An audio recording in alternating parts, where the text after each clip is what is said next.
'Twas the Nightgaunt before Christmas, when all through your house not a creature was stirring, not even a mouse.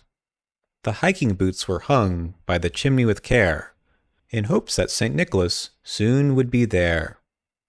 Wendy and Simeon were nestled all snug in their beds, while visions of futures past danced in their heads.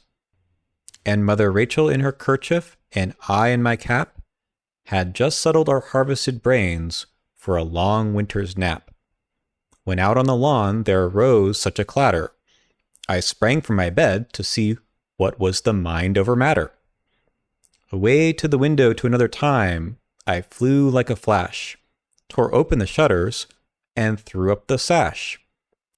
The moon beast on the breast of the new-fallen snow gave a luster of midday to objects below, when what to my wondering eyes did appear through the fog but a miniature wooden sledge and 8 tiny sled dogs, with a little old driver, so lively and quick, I knew in a moment he must be Yorick.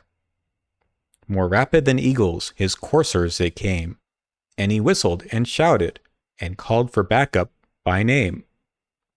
Now Dasher, now Mindless Dancer, now Prancer and Duke, on Comet, on Cupid, on Donder, and on you. To the top of the porch, to the hole in the wall. Now dash away, dash away, dash away all. As leaves that before the wild hurricane fly, when they meet with an obstacle, mount to the sky. So up to the attic the coursers they flew, with the sledge full of toys, and William York too. And then, in a twinkling, I heard on the hotel roof the prancing and pawing of each little hoof. As I drew the sign in my head and was turning around, down the chimney York came with a bound. He was dressed in heavy furs from his head to his rabbit's foot, and his fine clothes were all tarnished with ashes and soot. A bundle of cherished keepsakes he had flung on his back, and he looked like a peddler just opening his backpack. His eyes, how they twinkled, his dimples, how merry. His cheeks were like roses, his nose like Jordan Perry. His droll little mouth was drawn up like an ornate bow, and the beard on his chin was as white as the snow. The stump of a smoking pipe he held tight in his teeth, and the smoke, it encircled his head like a wreath.